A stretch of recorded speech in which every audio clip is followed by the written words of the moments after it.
نحمده ونصلی علی رسولہ الکریم، اما بعد۔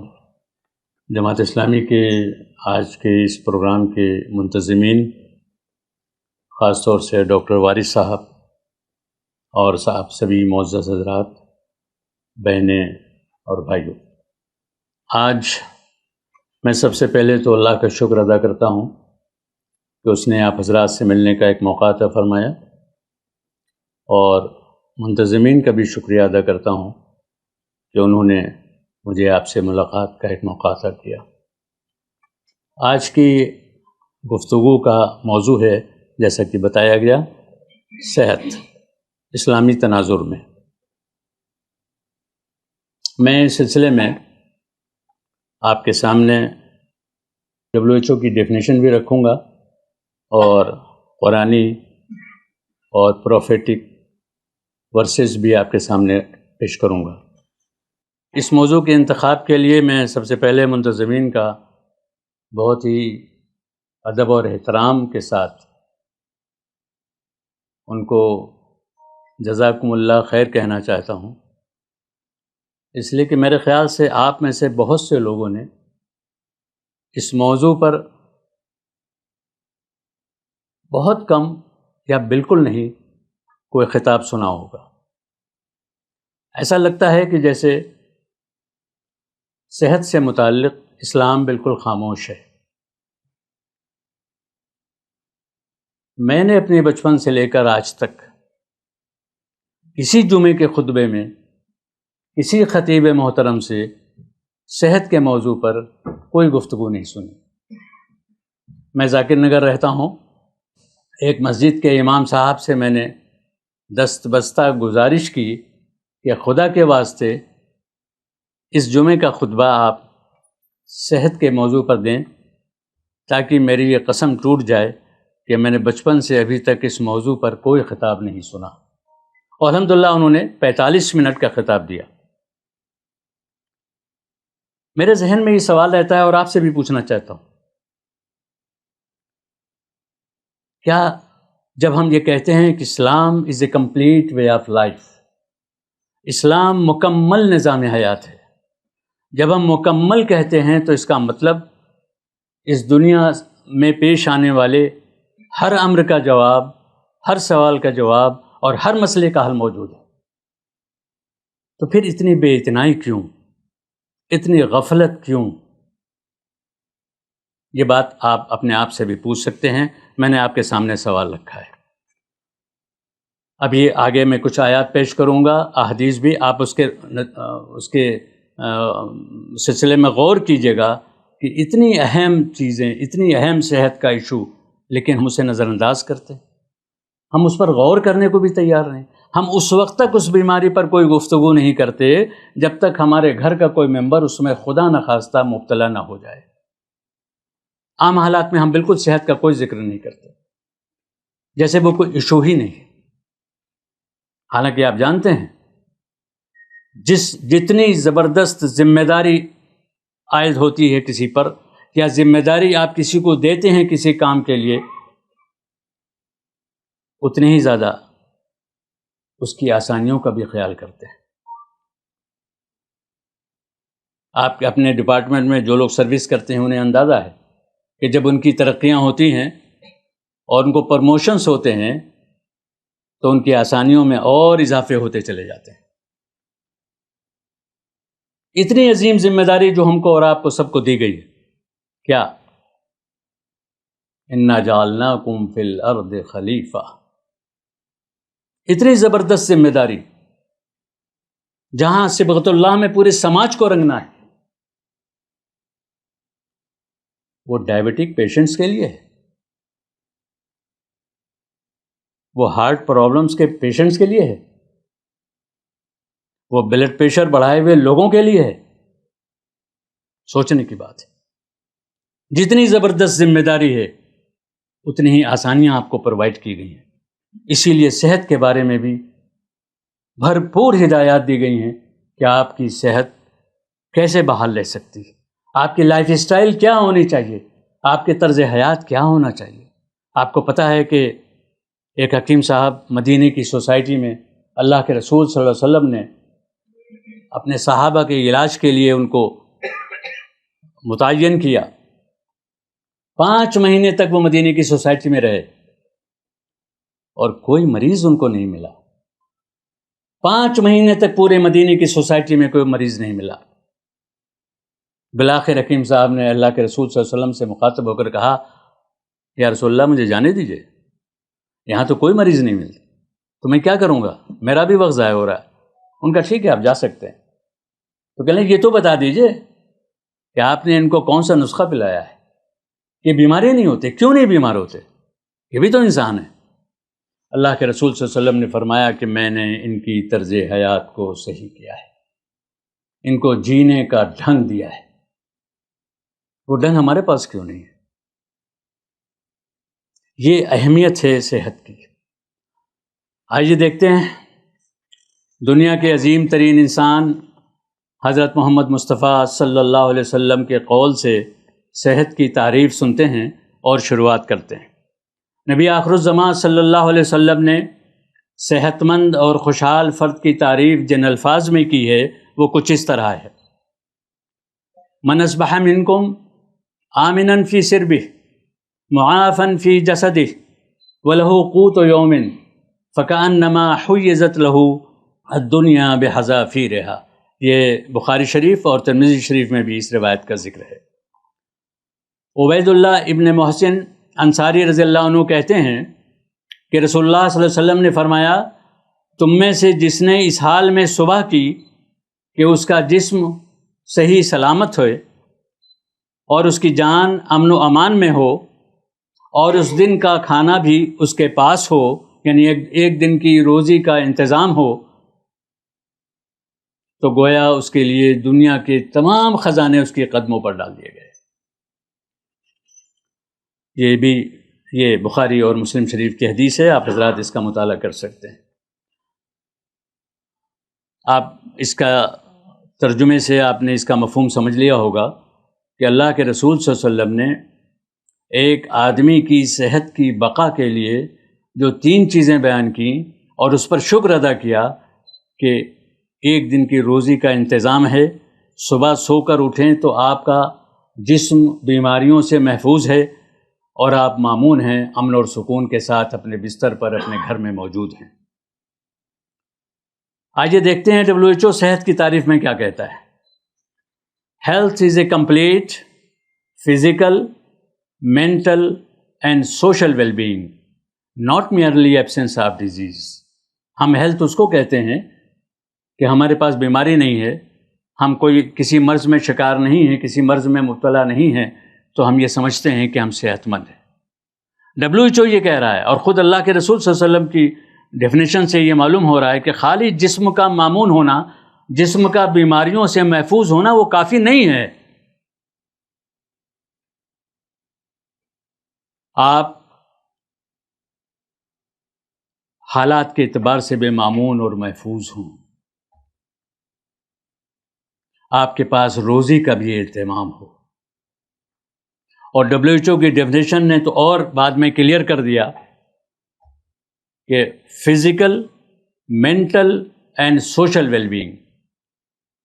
خالی بیماریاں نہیں ہیں تو اس کا مطلب یہ نہیں ہے کہ ہم شفا یاب ہیں یا ہم صحت مند ہیں. ذہنی طور پر بھی ہمیں سکون ہو, ہمارے مسائل ہماری منٹل اسٹریس کا سبب نہ ہوں. 3 بچی اللہ تعالیٰ نے دے دیا ہے تو ان کی شادی کرنا ہے, کیسے ہوں گی؟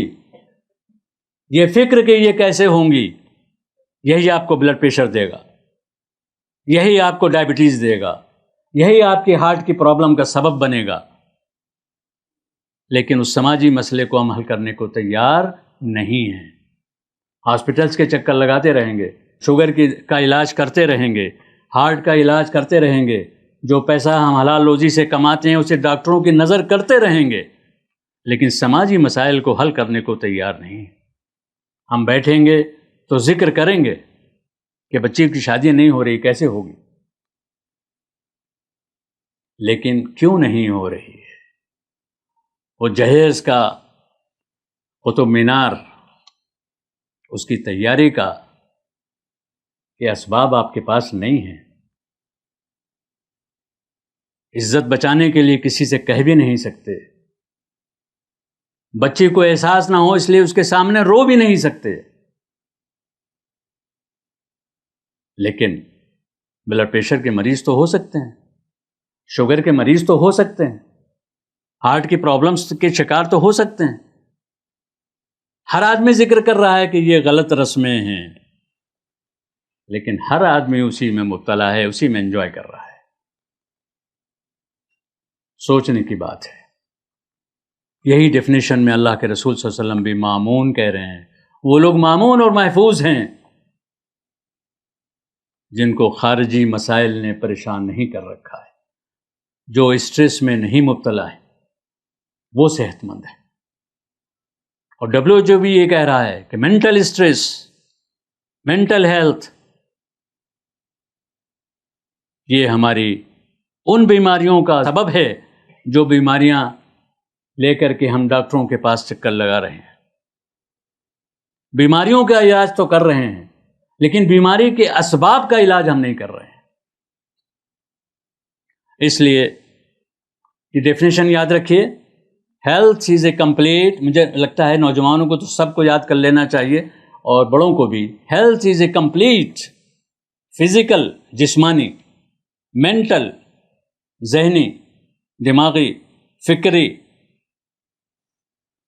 اور social well being. Social well being میں سارے مسئلے آتے ہیں. شادی بیاہ ہو، بچوں کے حقوق کی ادائیگی نہ ہو اور ایک دوسرے کے حقوق کی ادائیگی نہ کی جائے تو کوئی نہ کوئی اسٹریس میں ضرور مبتلا ہوگا، اور اسٹریس میں مبتلا ہوگا تو اعصابی بیماریاں ہونا یقینی ہیں. آئیے کچھ قرآنی آیات اور اللہ کے رسول صلی اللہ علیہ وسلم کے ارشادات سن لیں اور اس کی اپنی اسٹڈی کریں. اپنی پرائیویٹ لائف میں آپ گھر جا کر کے قرآن بھی پڑھیں، حدیث بھی پڑھیں اور یہ دیکھیں کہ اللہ تعالیٰ نے ہمارے اس عظیم ذمہ داری کے لیے، کیا عظیم ذمہ داری؟ خلافت کا قیام، اللہ کی مرضی کے مطابق سماج کی تشکیل. یہی تو اصل ٹارگٹ ہے، یہی اصل مقصد ہے. اب اس کے لیے تیاری بھی کتنی اللہ تعالیٰ نے کی کہ صحت جیسا موضوع جو ہمارے لیے قابل توجہ نہیں ہے لیکن اللہ نے اس کے لیے کس قدر ہدایات دی. آپ سورہ توبہ کی آیت نمبر 111 کا مطالعہ کیجئے. اللہ تعالیٰ فرماتے ہیں ان اللہ اشترى من المؤمنین انفسهم واموالهم بان لهم الجنہ. بے شک اللہ تعالیٰ نے مسلمانوں سے ان کی جان، ان کی مال خرید رکھا ہے جنت کے بدلے میں. آپ بکے ہوئے مال ہیں. یہ جان آپ کی نہیں ہے جو آپ کے پاس ہے.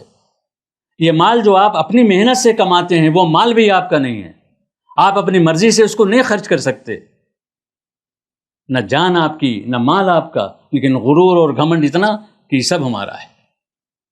دینداروں کا بھی اور بے دینوں کا بھی. بے دینوں کے تو کوئی ذکر ہی نہیں ہے، لیکن دینداروں کے یہاں بھی آپ کو یہ سوچ بڑی حد تک ملے گی. اس لیے ہر آدمی کو سوچنے کی ضرورت ہے کہ یہ جان اور مال جس کو ہم اپنا سمجھتے ہیں کیا یہ واقعی ہمارا ہے؟ اللہ تعالیٰ جو کہہ رہے ہیں ہم اس کو خرید چکے ہیں، ہم بکے ہوئے مال ہیں. آپ آم خریدتے ہیں کسی ٹھیلے سے، وہ جب آم دے دیتا ہے آپ کو تبھی تو آپ اس کو پیسہ دیتے ہیں. یہ جب تک آخری سانس ہماری باقی ہے ہمارے جسم کے اندر، اس وقت تک یہ جان اللہ کی ہے. اللہ تعالیٰ اپنی طرف سے جو اس کا بدلہ دے گا وہ جنت کا بدلہ ہے. لیکن جنت اسی وقت ملے گی جب آخری سانس تک آپ اپنے معاہدے پر قائم رہیں گے. اور ہمارا معاہدہ یہ ہے اللہ سے کہ جان مال ان صلاتی و نسکی و محیایا و مماتی للہ رب العالمین. سب کچھ اللہ کا ہے. ہمارے پاس کیا ہے؟ ہمارا کیا ہے؟ آپ خود سوچیے آپ کا کیا ہے؟ جب سب کچھ اللہ کا ہے تو اسی کے مطابق، تو اسی کی مرضی کے مطابق تصرف ہوگا نا. نہ ہماری جان پر تصرف کا ہمیں اختیار، نہ ہمارے مال پر تصرف کا ہمیں اختیار، پھر کس چیز کا گھمنڈ اور غرور ہے؟ اور دیکھیے ایک آیت دوسری جگہ سورہ تکاثر میں آیت نمبر 8 میں اللہ تعالیٰ فرماتے ہیں ثم لتسألن یومئذ عن النعیم، پھر تم سے ضرور بھی ضرور پوچھا جائے گا میدان حشر میں اپنی نعمتوں کے بارے میں۔ اللہ تعالیٰ اپنی نعمتوں کے بارے میں ہم سے سوال کریں گے۔ اور مفسرین نے نعیم سے مراد یہ بتایا ہے کہ 3 بڑی بڑی نعمتیں یہاں مراد ہیں۔ آپ کو جو ہم نے اولاد دی تھی اس کی آپ نے تربیت کی یا نہیں کی؟ آج ہم اولاد کے ساتھ کیا کرتے ہیں؟ صرف 3 کام: اچھا اسکول اور اچھے کپڑے اور اچھا کھانا۔ یہ 3 کام ہم سمجھتے ہیں ہم نے بچوں کا حق ادا کر دیا۔ اللہ تعالیٰ فرما رہے ہیں کہ تم سے پوچھا جائے گا تمہاری اولاد جو ہم نے دی تھی تمہیں، اس کی تربیت کی یا نہیں کی۔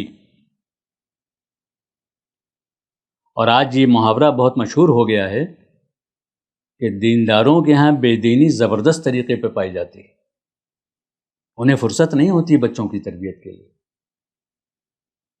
کبھی کبھی دعوت و تبلیغ میں وہ اتنے مصروف ہو جاتے ہیں کہ اپنے بچوں پر توجہ کرنے کا وقت ہی نہیں ہوتا ان کے پاس۔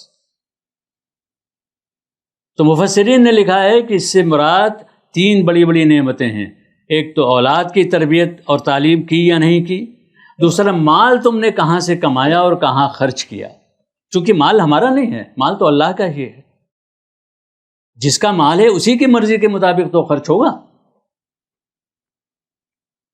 اور تیسری بات جو مفسرین کہتے ہیں نعیم سے مراد ہے، جو تیسری نعمت ہے وہ صحت ہے، ہیلتھ ہے۔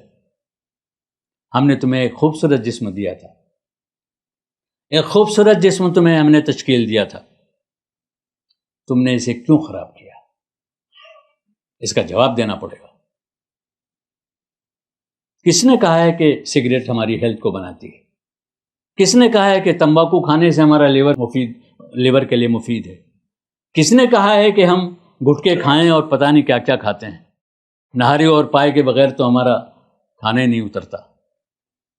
آپ ذرا غور تو کیجیے، اس جسم کو جو اللہ نے بنایا، اس میں تصرف کا ہمیں اختیار کس نے دیا ہے؟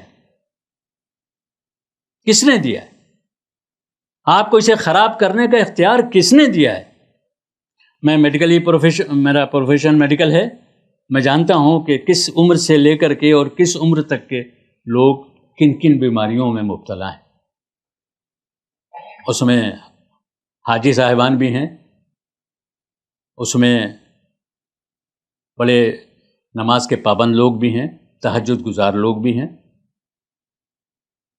بڑے بڑے اچھے لوگ ہیں، متقی لوگ ہیں، لیکن صحت کو خراب کرنے کا اختیار آپ کو کس نے دیا ہے؟ میں جو گفتگو کر رہا ہوں یہ پریکٹیکل گفتگو ہے، میں کوئی اسکالر نہیں ہوں، نہ میں کوئی اکیڈمیشین ہوں، میں عوام میں رہتا ہوں، عوام کے مسائل سے جوجھتا ہوں، اس لیے میں آپ سے اس کو شیئر کر رہا ہوں تاکہ کم از کم آپ لوگ اگر اپنے آپ کو بچا سکیں، اپنے بچوں کو بچا سکیں، تو یہ بہت بڑا اپنے اوپر احسان ہوگا۔ تو نعیم سے مراد 3 نعمتیں سمجھ لیا آپ نے نا، اپنی اولاد کی صحیح تعلیم و تربیت، پیسہ کہاں سے کمایا، کہاں خرچ کیا، اور تیسری بات ہم نے اپنی صحت کو خراب کیا تو کیوں؟ کیا ہم کو اللہ کے ہاں جواب نہیں دینا ہے؟ اور کیا دیں گے یہ ہمیں اور آپ کو طے کرنا ہے۔ اسی طرح 2 آیتیں اور پیش کرتا ہوں، غور کیجئے۔ سورہ اعراف کی آیت نمبر 31، اس میں اللہ تبارک و تعالیٰ فرماتے ہیں کلو وشربو، وہ ابھی ہمارے قاری صاحب نے بھی یہی آیت تلاوت کی ہے، بہت اچھا لگا۔ کلو وشربو ولا تسرفو، کھاؤ پیو لیکن خبردار حد سے آگے مت بڑھنا، خبردار حد سے آگے مت بڑھنا۔ کھانے پینے کو کوئی نہیں روک رہا، خوب کھائیے، لیکن حد سے آگے مت بڑھنا۔ اب حد سب کی الگ الگ ہوگی، وہ ڈاکٹر طے کرے گا کہ اس کی کیا حد ہے۔ ایک اصول نہیں ہے کوئی کہ وہ سب کے لیے ہوگا، کیونکہ مختلف مزاج ہیں، مختلف ماحول ہیں، مختلف کھانے پینے کے طریقے ہیں، اس لیے یہ ڈاکٹر طے کرے گا کہ آپ کی حد کیا ہوگی. قرآن نے ایک اصول دے دیا، کھاؤ اور پیو، لیکن خبردار حد سے آگے مت بڑھنا.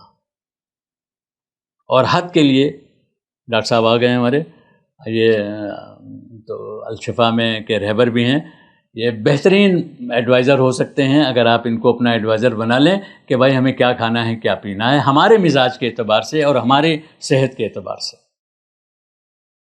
تو ایک بات تو یہ قرآن نے کہی سورہ اعراف آیت نمبر 31 میں کہ کھاؤ اور پیو لیکن حد سے آگے مت بڑھو.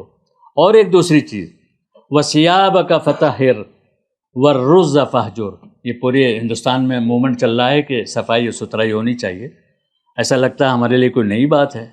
قرآن نے تو نہ جانے کب کہہ دیا تھا کہ دیکھو خبردار اپنے کپڑوں کو صاف ستھرا رکھنا. وَثِيَابَكَ فَطَهِّرْ، اپنے کپڑوں کو صاف ستھرے رکھو. اور وَالرُّجْزَ فَاهْجُرْ، یہاں عربی جہاں حضرات موجود ہوں گے وہ ہماری تائید کریں گے کہ رجز عربی میں کہتے ہیں کسی بھی طرح کی گندگی. دیکھیے کتنا جامع لفظ قرآن نے استعمال کیا ہے، وَالرُّجْزَ فَاهْجُرْ، کسی بھی طرح کی گندگی سے خبردار رہو، دور رہو. وَثِيَابَكَ فَطَهِّرْ، کپڑوں کو صاف ستھرے رکھو اور کسی بھی طرح کی گندگی سے دور رہو. اب دیکھیے کیسی کیسی تعلیمات مل رہی ہیں. ایسا لگتا ہے کہ جیسے یہ کوئی دنیاوی چیزیں ہیں اور اس کا دین سے کیا تعلق. قرآن ڈائریکٹ کہہ رہا ہے، اللہ کے رسول صلی اللہ علیہ وسلم نے بھی ابھی نہیں شروع کیا ہے، ابھی میں صرف قرآن کی آیت پیش کر رہا ہوں.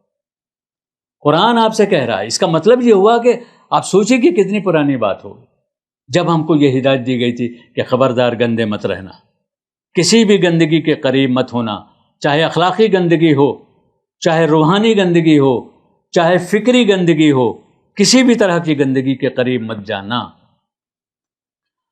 وَالرُّجْزَ فَاهْجُرْ. اور آپ ذرا دیکھیے صحت کے بارے میں، ڈاکٹر صاحب ہم لوگ یہ بات کر رہے ہیں کہ جتنی عظیم ذمہ داری آدمی کو عطا کی جاتی ہے اتنے ہی زیادہ اس کے نخرے، اس کے لیے سہولیات فراہم کی جاتی ہیں. آفیسز میں پروموشنز ہوتے ہیں، اس کے لحاظ سے ان کو سہولیات دی جاتی ہیں تاکہ یہ سکون کے ساتھ، یکسوئی کے ساتھ کام کر سکے. تو اللہ تعالیٰ نے کس قدر سکون دیا ہے ان لوگوں کو جن کے اوپر وہ ذمہ داری ڈالی ہے اِنَّا جَعَلْنَاكُمْ فِي الْأَرْضِ خلیفہ. وہ ذمہ داری کسی کے کہیں کے ڈائریکٹر اور ڈپٹی ڈائریکٹر بننے سے نہیں ادا ہوتی. اس ذمہ داری کا تو آپ اندازہ کیجئے. صبغت اللہ میں سماج کو رنگنا ہے، ہم ہی نہیں رنگ پا رہے ہیں تو سماج کو کیا رنگیں گے. ہم شادیاں اسلامی طریقے پر نہیں کرتے، رسول اللہ صلی اللہ علیہ وسلم کی سنت کے مطابق نہیں کرتے، ہم بچیوں کو وراثت میں حصہ نہیں دیتے، ہم بھائیوں میں حق مارنے میں کمپٹیشن ہوتا ہے کہ کون کتنا حق مار سکتا ہے. اس لیے غور کیجئے کہ اس عظیم ذمہ داری کو ہم کیسے ادا کر پائیں گے. تو اب ذرا دیکھیے کہ اللہ تعالیٰ نے انسان کے بارے میں، صحت کے بارے میں اور صحت اور انسان کو کے ربط کے بارے میں کتنی خوبصورت بات کہی ہے. وَلَقَدْ خَلَقْنَا الْإِنسَانَ فِي أَحْسَنِ تَقْوِيمٍ. ہم نے انسان کو بہترین ساخت جو ہو سکتی ہے، جو بہترین اسٹرکچر ہو سکتا ہے، جو بہترین فارم ہو سکتی ہے انسان کی، ایک خوبصورتی کی جو اعلیٰ سے اعلیٰ اس کی شکل ہو سکتی ہے، وہ ہم نے انسان کو عطا کی. انسان کو بنانے والا کہہ رہا ہے، یہ کوئی ڈاکٹر نہیں کہہ رہا ہے. انسانوں کو بنانے والا یہ کہہ رہا ہے جو پوری کائنات کا خالق، مالک اور حاکم ہے. خالی خالق نہیں ہے، مالک اور حاکم بھی ہے. وہ یہ کہہ رہا ہے کہ ہم نے جو انسان اس زمین پر اتارا ہے وہ دنیا کی جتنی مخلوق ہیں ان سب میں وہ صرف اشرف المخلوقات نہیں ہے، بلکہ ظاہری زینت کے اعتبار سے بھی اس سے اچھی کوئی شکل ہو نہیں سکتی. اور اس شکل کو بگاڑنے کے لیے اللہ تعالیٰ بہت ناراض ہوتے ہیں. اگر کوئی شخص اپنی شکل کو بگاڑنے کی کوشش کرے، وہ ہے نا بہت سی قسمیں چلی ہیں آج کل، کھودنے کی، کھودنے کی، کھدانے کی اور کیا کیا چلتی ہیں، اور پتہ نہیں کون کون سی کریم چل رہی ہیں اور کون کون سی لپسٹک چل رہی ہیں، اور یہ سب چہرے کو بنانے کے لیے نہیں ہے، چہرے کو بگاڑنے کے لیے یہ سب چل رہی ہیں. اللہ تعالیٰ دیکھیے اس کتنا ناراض ہو کر کے یہ بات کہتے ہیں کہ ہم نے تو بہترین ساخت پر تمہیں پیدا کیا تھا اور تم اپنی شکل کو بگاڑنے چلے ہو. سورہ آل عمران میں وَمَن يُبَدِّلْ نِعْمَتَ اللَّهِ کان اللہ شدید العقاب. یاد رکھو، جو اس خوبصورت جسم کو بگاڑنے کی کوشش کرے گا، جو اس خوبصورت جسم میں کوئی تبدیلی لانے کی، بگاڑنا بھی نہیں، اللہ نے کہا یبدل، آپ اچھا سمجھ کر کے اس کو بدلنا چاہ رہے ہیں، لیکن وہ ہمارے سخت عذاب کا شکار ہوگا. جو ہماری دی ہوئی شکل کو بگاڑنے کی کوشش کرے گا، اس کو بدلنے کی کوشش کرے گا، تو اللہ تعالیٰ کہہ رہے ہیں کان اللہ شدید العقاب، اس کو سخت سے سخت سزا ملنے والی ہے اور وہ ہم دیں گے. آئیے دیکھیں کہ حضور پاک علیہ الصلاۃ والسلام صحت کے بارے میں اپنی احادیث مبارکہ میں ہمیں اور آپ کو کیا تعلیم دے رہے ہیں. مسلم شریف کی ایک حدیث ہے جس میں حضرت ابو ہریرہ رضی اللہ تعالیٰ عنہ روایت کرتے ہیں کہ رسول اللہ صلی اللہ علیہ وسلم نے فرمایا المؤمن القوی خیر واحب الی اللہ من المؤمن الضعیف. طاقتور مومن، صحت مند مومن اللہ کو بہت محبوب اور عزیز ہے اس کے مقابلے میں جو کمزور مسلمان ہے، جو بیماریوں کا شکار مسلمان ہے، جو اپنی صحت کی پرواہ نہیں کرتا وہ مسلمان، اس کے مقابلے پر وہ لوگ جو صحت مند ہیں اور طاقتور ہیں، اللہ تعالیٰ ان کو زیادہ پسند کرتا ہے، زیادہ پسند کرتا ہے. ان کو بھی پسند کرتا ہے لیکن زیادہ پسند ان کو کرتا ہے جو صحت مند ہیں اور اپنی صحت کا خیال کرتے ہیں، اپنے کھانے پینے پر کنٹرول کرتے ہیں، اپنی لائف اسٹائل کا خیال رکھتے ہیں، صبح اٹھ کر کے آکسیجن لینے جاتے ہیں اور آکسیجن سے اپنے بلڈ کو پیوریفائی کرتے ہیں. آپ کو معلوم ہے نا آکسیجن کا رول کیا ہے؟ آکسیجن انسان کے جسم میں جو بلڈ دوڑ رہا ہے، خون کا دوران چل رہا ہے، اس میں آکسیجن اس کی نیوٹریشن کا کام کرتا ہے، اس کی غذا کا کام کرتا ہے. اگر آپ آکسیجن بلڈ کو نہیں پہنچائیں گے تو خون گندا سرکولیٹ کرے گا آپ کی باڈی کے اندر، اور گندا خون جب وہ سپلائی ہوگا دماغ میں، دل میں، لیور میں، کڈنی میں، تو بیماریاں پیدا کرے گا. یہ پروسیجر معلوم ہونا چاہیے آکسیجن کا اور بلڈ کا رشتہ کیا ہے. آکسیجن اس لیے ضروری ہے، لیکن عجیب اتفاق ہے، ہمارا مولوی بھی صبح سو جاتا ہے فجر کی نماز پڑھا کر اور عوام کو بھی سونے دیتا ہے، تم بھی سو جاؤ. آکسیجن کا وقت نکل جاتا ہے. آکسیجن آپ کو صبح ہی ملے گی. آکسیجن کا مطلب فریش ایئر. تو فریش ایئر آپ کو کب ملے گی؟ جب پولوشن نہیں ہوگا اس میں. اور جہاں صبح شروع ہوئی، ٹرک آنے شروع ہوئے اور گاڑیاں چلنی شروع ہو گئیں، پولوٹیڈ ہو گئی ایئر. اور جب ایئر پولوٹیڈ ہو گئی تو آپ کے خون کو گندا کرے گی، اور جب وہ گندا کرے گی تو آپ کا لیور بیمار ہوگا اور آپ کا دل بیمار ہوگا، دماغ بیمار ہوگا، سب بیماریاں ہوں گی. پھر آپ ڈاکٹروں کے چکر لگانے شروع کریں گے. پھر جو 2 پیسے کما رہے ہیں وہ سب ڈاکٹروں کی نظر ہو جائے گا. یہ ذرا سوچنے کی بات ہے کہ ہم کس عقل مندی کا مظاہرہ کرتے ہیں. کون سی ہم نے سائنس پڑھ لی ہے، کون سی ہم نے تعلیم حاصل کر لی ہے جس نے ہم کو اتنا انٹیلیجنٹ بنا دیا کہ ہم گندا خون لیے گھوم رہے ہیں پورے شہر کے اندر اور بیماریوں کے شکار ہیں. اس لیے سوچئے کہ اللہ تعالیٰ کی جو تعلیم ہے کہ المومن القوی خیر واحب الی اللہ من المومن الضعیف، یہ مسلم شریف کی حدیث ہے، حدیث نمبر 1540. اور دیکھیے ترمذی شریف میں ایک روایت ہے، اللہ کے رسول صلی اللہ علیہ وسلم فرماتے ہیں کہ ابن آدم کے لیے یہ کافی ہے کہ وہ اتنا کھانا کھائے جو اسے صحت مند رکھ سکے. اتنا کھانا کھائیے جو آپ کو صحت مند رکھے یا آپ کی صحت کے لیے کافی ہو. اگر یہ ممکن نہ ہو، وہ بہت کم لگ رہا ہو آپ کو، تو اتنا کھانا کھائیے پیٹ کے 1/3 حصے میں. پیٹ کے 3 حصے کر لیجئے، 1 حصہ کھانے کے لیے، 1 حصہ پانی کے لیے، 1 حصہ خالی چھوڑ دیجئے. یعنی 1/3 اسٹمک کھانا کھانے کے لیے اللہ کے رسول صلی اللہ علیہ وسلم نے ہم کو ہدایت دی ہے. یہ خالی سنت نہیں ہے، یہ حکم ہے. ہم سنت اسے سمجھتے ہیں جس میں اللہ کے رسول صلی اللہ علیہ وسلم نے ضروری نہیں ہے کہ حکم دیا ہو، انہوں نے کیا ہے تو اتنا کافی. یہ حکم ہے. اور آپ کو پتہ ہے کہ اللہ کے بعد دوسرا حکم کس کا قابل اتباع ہوتا ہے؟ اللہ کے رسول صلی اللہ علیہ وسلم کا. اور ہم ان کو اتنا لائٹلی لیتے ہیں. نشاور چیزوں کے سلسلے میں بھی ایک حدیث سن لیجئے. ہمارے نوجوانوں میں جو عیب آج بہت کامن ہے وہ نشے آور چیزیں ہیں. اس میں ڈرگس بھی ہیں، اس میں ٹوبیکو کی مختلف قسمیں ہیں، وہ سب نوجوان استعمال کر رہے ہیں. وہ رات میں 1-2 بجے گھر کے لوٹ کے آتے ہیں اور محلے کی گلیوں میں سب کام کر رہے ہوتے ہیں. ماں باپ بڑے آرام سے سو رہے ہیں. انہیں احساس بھی نہیں کہ ہمارے بچے کہاں ہیں. کیسے نیند آ جاتی ہے بغیر بچوں کے گھر میں آئے ہوئے، لیکن آ رہی ہے، خوب خراٹے لے کر آ رہی ہے. بچوں کی کوئی فکر نہیں کہ وہ کہاں ہیں اور رات کے اتنے حصے تک کہاں غائب ہو گئے، کہاں ہیں، کن لوگوں کے ساتھ ہیں، اور کیا کھا رہے ہیں اور کیا پی رہے ہیں.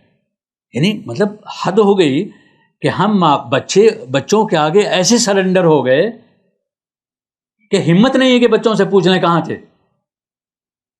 وہ آپ کے بچے ہیں یا آپ ان کے بچے ہیں؟ سوچنے کی بات ہے. میں ڈاکٹر ہوں، جب میں سمجھاتا ہوں مریضوں کو تو وہ کہتے ہیں ارے بچے مانتے ہی نہیں ہیں. واٹ نان سینس، بچے مانتے نہیں مطلب؟ اللہ کے رسول صلی اللہ علیہ وسلم تو تنبیہ الغافلین رکھا کرتے تھے گھر میں، آپ کیوں نہیں رکھتے؟ کون بچہ نہیں مانتا؟ نکالیے گھر سے باہر کیجیے. آپ اس بچے کے بارے میں ذمہ دار ہیں. کلکم راعٍ وکلکم مسئول عن رعیتہ. تم میں سے ہر شخص نگراں ہے، ہر شخص ذمہ دار ہے، اور تم سے تمہاری رعیت کے بارے میں پوچھا جائے گا. رعیت کہتے ہیں جو لوگ آپ کے انڈر سپرویژن ہیں، چاہے آپ ڈائریکٹر ہوں اور آپ کے اندر میں جو لوگ ہیں ان کے بارے میں آپ سے پوچھا جائے گا. اور آپ ماں باپ ہیں اور آپ کے بچے گھر میں رہتے ہیں، جتنے بھی چھوٹے رہتے ہیں، آپ سب کے سردار ہیں، سب کے نگراں ہیں. آپ کے سے پوچھا جائے گا ان بچوں کے بارے میں. وہاں کوئی کیا ہلا دیں گے؟ آپ بتائیے کیا ہم جواب دے پائیں گے اللہ کو؟ ہماری لاپرواہی سے تو بچے خراب ہو رہے ہیں. اور ہم کہتے ہیں صاحب وہ آج کل بچے سنتے نہیں، یہ بس کہہ کر کے آپ مطمئن ہو گئے. اللہ میں آپ کا عذر سن لیں گے. غور کیجئے گا ذرا، جو بچے ہم نے پیدا کیے ہیں ان بچوں کی تعلیم و تربیت. ثم لتسألن یومئذ عن النعیم، میں نے ابھی ایک آیت پڑھی تھی. جو بچے بھی آپ نے پیدا کیے ہیں وہ آپ کی رعیت ہیں، آپ سے اس کے بارے میں پوچھا جائے گا کہ ان بچوں کی تم نے کیسی اصلاح کی، کیسی تربیت کی. خود تو نماز پڑھنے جا رہے تھے مسجد میں اور بچے سو رہے تھے. ہماری اتنی بھی ہمت نہیں کہ بچوں کو اٹھا کر کے اپنے ساتھ لے جا سکیں. ہم قرآن پڑھ رہے تھے لیکن بچے ٹی وی میں مست تھے.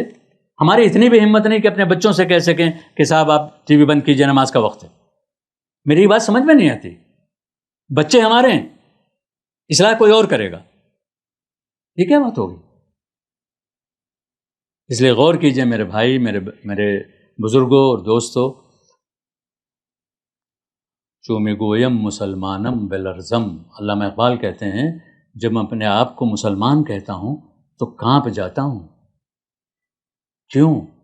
کہ دانم مشکلات لا الہ را، کہ میں جانتا ہوں کلمہ پڑھنے کے بعد کتنے مسائل آتے ہیں، کتنی ذمہ داریاں آتی ہیں. آج ہم اپنی ذمہ داری کے بارے میں سوچنے کو تیار نہیں.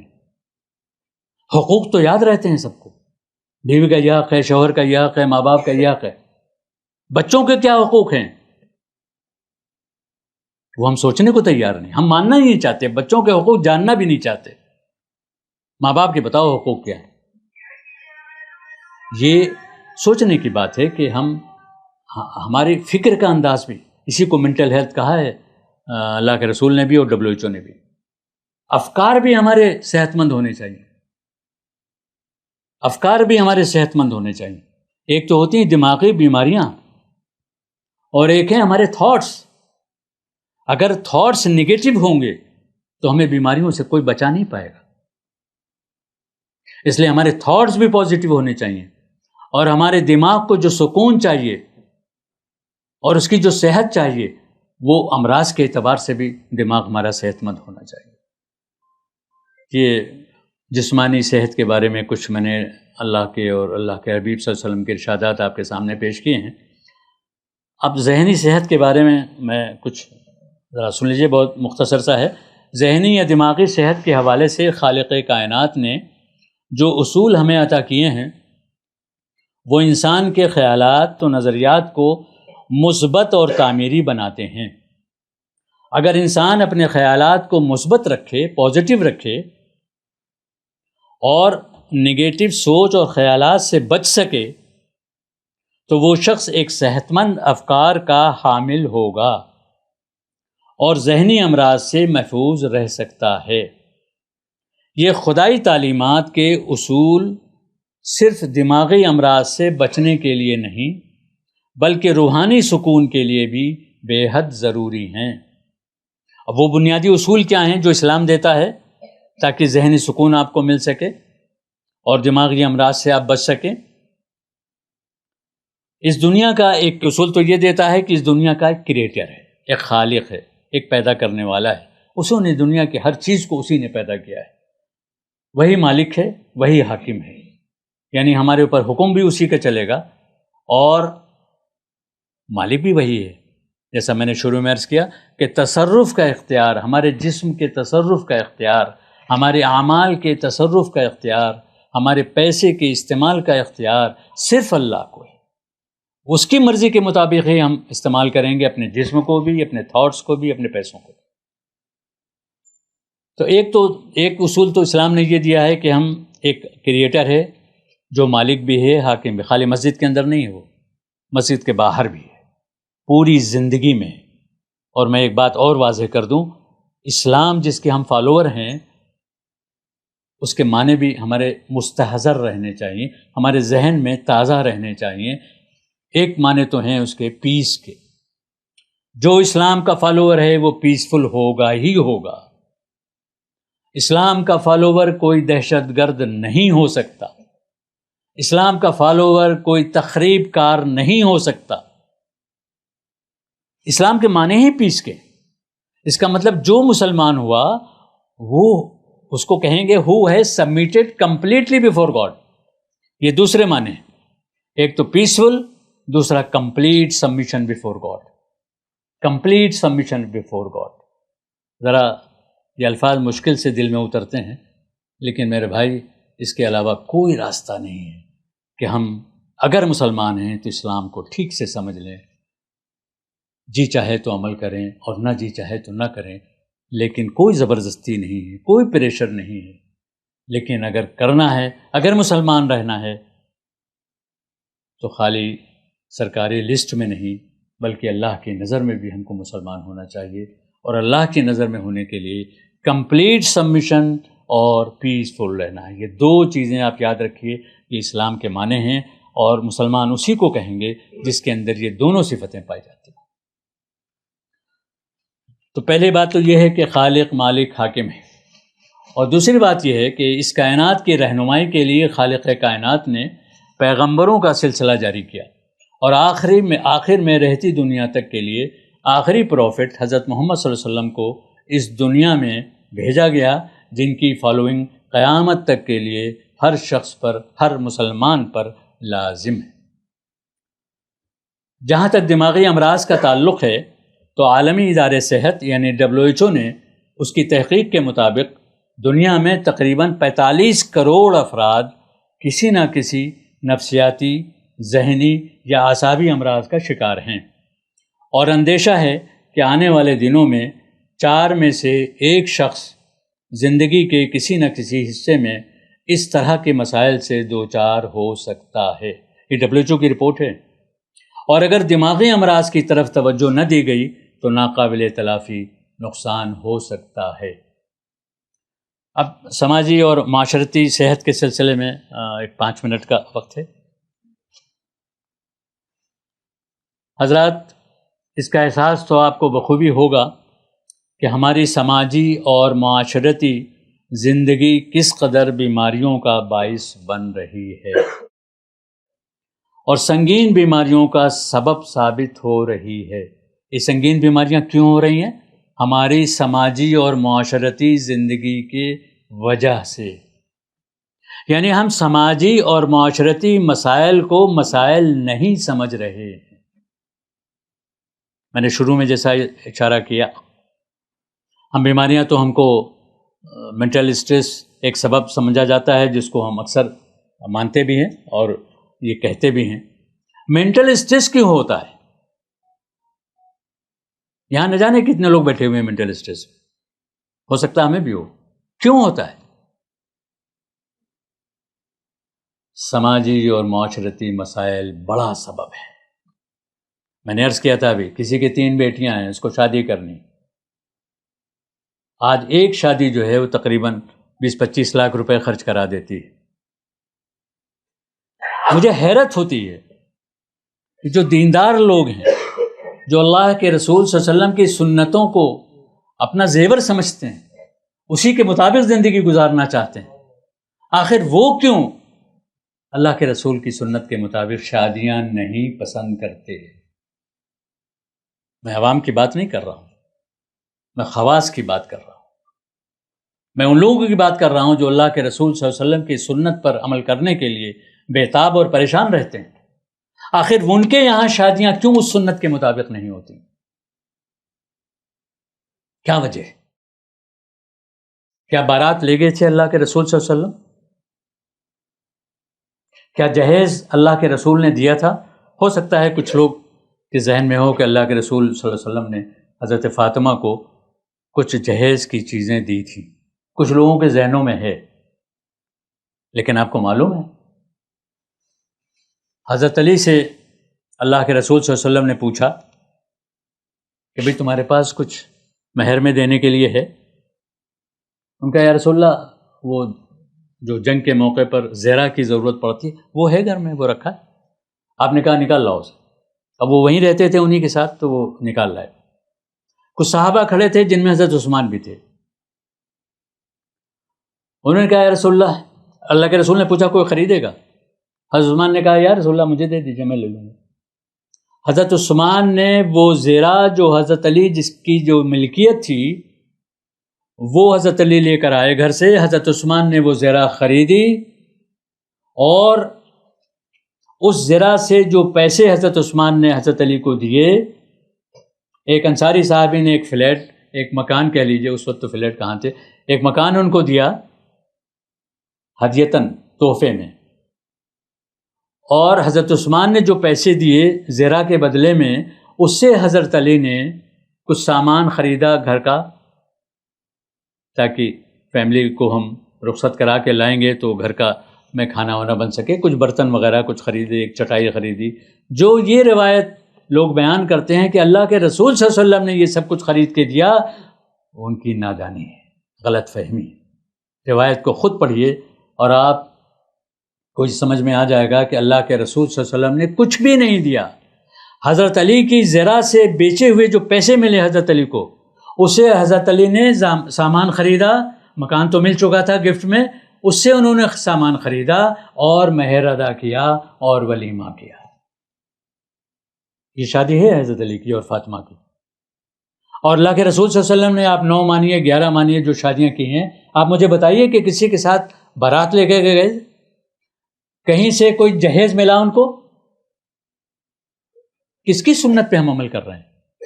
دھوکہ دے رہے ہیں اپنے آپ کو، اللہ کو دھوکہ دینا چاہ رہے ہیں، رسول کو دھوکہ دینا چاہ رہے ہیں۔ محبت کے دعوے تو ہو رہے ہیں، آئی لو محمد، بہت اچھا ہے، عمل میں بھی تو نظر آنا چاہیے۔ نہ ماں باپ تیار ہیں بغیر جہیز کے شادی کرنے کو، اور نہ بچے تیار ہیں شادی کرنے کو۔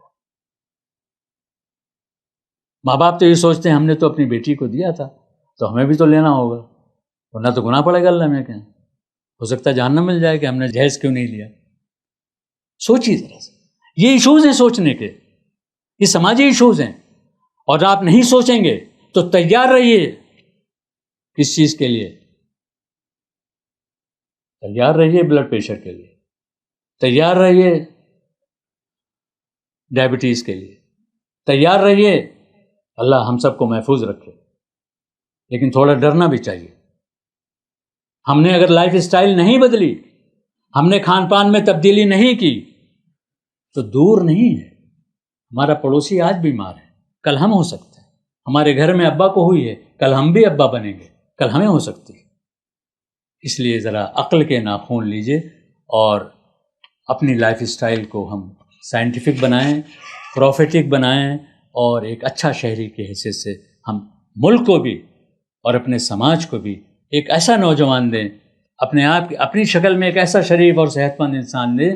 جو میں اس سلسلے میں ایک یونانی سسٹم آف میڈیسن میں ایک ریسرچ ہے، وہ میں آپ کے سامنے رکھنا چاہتا ہوں، جو ہزاروں سال پرانی ہے۔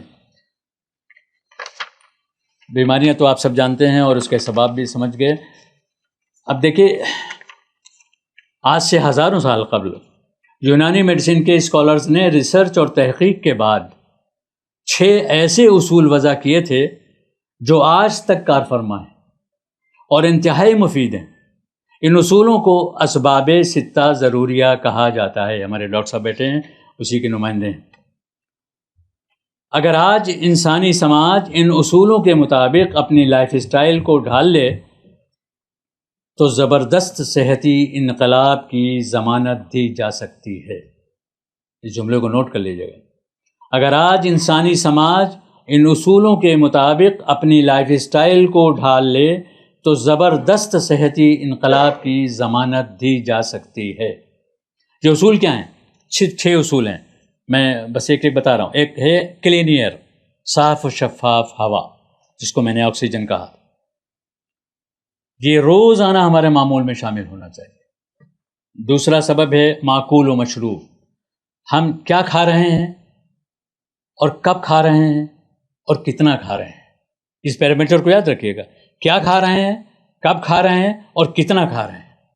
کیا یہ صحتی اصول کے مطابق، اور یہ ڈاکٹر بتائے گا آپ کو، آپ خود سے مت طے کیجیے گا اور کسی ارے غیرے سے بھی مت سن کر کے عمل کرنا شروع کر دیجیے گا۔ بہت سے گرم مزاج لوگ ہیں میتھی کھا رہے ہیں، کیوں بھائی؟ خواتین خاص طور سے کیوں کھا رہے ہیں آپ؟ وہ ہماری پڑوس میں کھاتی ہیں، ہم بھی کھا رہے ہیں، شوگر نہیں ہوتی اس سے، پتہ نہیں کیا کیا مشہور کر رکھا ہے، وہ نہیں ہوتی۔ ارے بھائی میتھی گرم مزاج والوں کے لیے نہیں ہو سکتی، وہ صرف ٹھنڈے مزاج والوں کے لیے۔ اب یہ تو کوئی حکیم ہی بتائے گا نا، لیکن ہم پڑوس سے ہی دوا معلوم کر لیتے ہیں، سونا نہیں خریدتے پڑوس سے۔ لیکن بیماری کے یا دوا کے سلسلے میں ہم کسی سے بھی پوچھ لیتے ہیں، یہ رکشہ پہ چل رہے ہیں، اس سے پوچھ لیا، کچھ ہو گیا، ہوائی جہاز پہ بیٹھے ہیں، اس نے کچھ بتا دیا، وہ ہم کرنے لگے۔ اتنی غیر سنجیدگی میرے خیال سے جو ہم صحت کے بارے میں برتتے ہیں، شاید دنیا کے کسی اور کام کے بارے میں نہیں برتتے۔ تو دوسری چیز آپ لوگ چاہیں تو نوٹ کر سکتے ہیں، فوڈ اینڈ ڈرنک، مطلب clean air, food and drink, اور تیسری چیز ہے حرکت و سکون بدنی، یعنی physical movement and repose. Physical movement, ہم کتنا ایکسرسائز کریں، یعنی ہمارا پڑوسی صاحب تو 3 کلومیٹر ٹہلتے ہیں تو ہم بھی 3 کلومیٹر ٹہلیں۔ عین ممکن ہے ہمارے جسم کو 5 کلومیٹر کی ضرورت ہو، اور عین ممکن ہے کہ 1 کلومیٹر میں بھی ہماری ضرورت پوری ہو جائے۔ اس لیے کسی حکیم سے، کسی ڈاکٹر سے پوچھ کر ہی آپ، بلکہ میں تو سجیسٹ کروں گا کہ حکیم سے ہی پوچھا کیجیے تاکہ صحیح رہنمائی ملتی رہے۔ دوسرا ہے حرکت و سکون نفسانی، یعنی سائیکک یا مینٹل ایکٹیویٹی اور ریپوز۔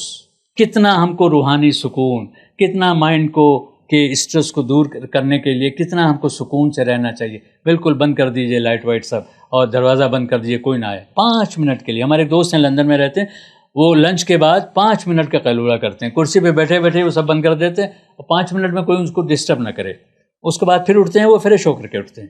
تو یہ ہر آدمی طے کر سکتا ہے کہ ہم کتنی دیر میں مینٹلی ہم فریش ہو جاتے ہیں۔ اور نوم و یقظہ، یہ بھی ایک بڑا مسئلہ ہے آج کے سماج کا، یعنی نیند اور بیداری۔ سلیپ ہم کتنی دیر کی لیتے ہیں اور بیدار کتنی دیر رہتے ہیں۔ اب 2 بجے رات تک آج کے نوجوان سب جاگ رہے ہیں۔ ماں باپ سے پوچھے کیوں جانے دے رہے ہیں آپ 11 بجے، آپ کیوں نہیں ان سے موبائل لے لیتے؟ وہ ہمت نہیں ہے ان کی۔ مجھے نہیں پتا، آپ لوگ معاف کیجیے گا اگر آپ لوگ کر لیتے ہیں ایسا، لیکن یہ سوچنے کی بات ہے کہ ہم بچوں کی صحت خراب کر رہے ہیں۔ تو جب تک 6، 7، 8 گھنٹے کی نیند پوری نہیں ہوگی اس وقت تک آپ فریش نہیں ہو سکتے۔ ہر آدمی کی یہ نیند بھی اپنے لحاظ سے، ڈاکٹر بتائے گا کہ آپ 6 گھنٹے سوئیے، 7 سوئیے، 8 سوئیے، کوئی فارمولہ نہیں اس کے لیے، ہر آدمی کے مزاج کے اعتبار سے اور اس کی انوائرمنٹ اور لائف اسٹائل کے اعتبار سے ہوگا۔ تو یہ 5 چیزیں ہو گئیں۔ چھٹی چیز احتباس و استفراغ، یعنی موشن روزانہ ہونا بھی ضروری ہے۔ پوٹی اگر روز نہیں ہوتی ہے، قبض رہتا ہے، 2-3 دن تک آپ کو موشن نہیں ہوتا، تو آپ سمجھ لیجئے کہ آپ کا بلڈ پریشر بھی رہے گا، آپ کو اریٹیشن بھی ہوگا، آپ لڑائی جھگڑے کے لیے ہمیشہ تیار رہیں گے، آپ کو کچھ اس کے لیے دوا نہیں کھانی پڑے گی، اور بڑے آرام سے لڑائی ہو جائے گی آپ کے پڑوسیوں سے، یا گاڑی والی جہاں کار پارکنگ کرتے ہیں آپ ان لوگوں سے ہو جائے گی، لیکن ہو جائے گی۔ اس لیے قبض بھی مت رہنے دیجیے، اور لوز موشن بھی نہیں ہونا چاہیے، اس کو بھی کنٹرول میں رکھیے۔ یہ 6 چیزیں ہیں جو اسباب 6 ضروریہ کہلاتی ہیں۔ خلاصہ کلام یہ ہے کہ افراد ہوں یا سماج، ان کی صحت کی ضمانت انہی اصولوں کے مطابق زندگی گزارنے پر منحصر ہے۔ اگر ہم اپنی صحت مند زندگی کے خواہش مند ہیں اور یہ چاہتے ہیں کہ ہماری زندگی جسمانی، دماغی اور سماجی تینوں اعتبار سے صحت مند ہو، تو ہمیں اپنی لائف اسٹائل انہی اسباب 6 ضروریہ کے مطابق گزارنی ہوگی۔ انہی اصولوں پر کاربند رہ کر ہی ہم تعلیم یافتہ، اخلاق و تہذیب سے متصف، خوشگوار معاش، نیز ضرورت مندوں اور محتاجوں کے لیے مددگار اور معاون بن سکیں گے۔ اس لیے ضروری ہے کہ صحت کے تینوں پہلوؤں کو نظر میں رکھنا ہوگا، یعنی جسمانی، ذہنی اور سماجی صحت، اور یہ جب ہی ممکن ہوگا جب ہماری لائف اسٹائل انہی اصولوں یعنی اسباب ستہ ضروریہ کے مطابق ہوگی۔ اللہ سے دعا ہے کہ وہ ہم سب کا حامی و ناصر ہو۔ آمین۔ وآخر دعوانا ان الحمد للہ رب العالمین۔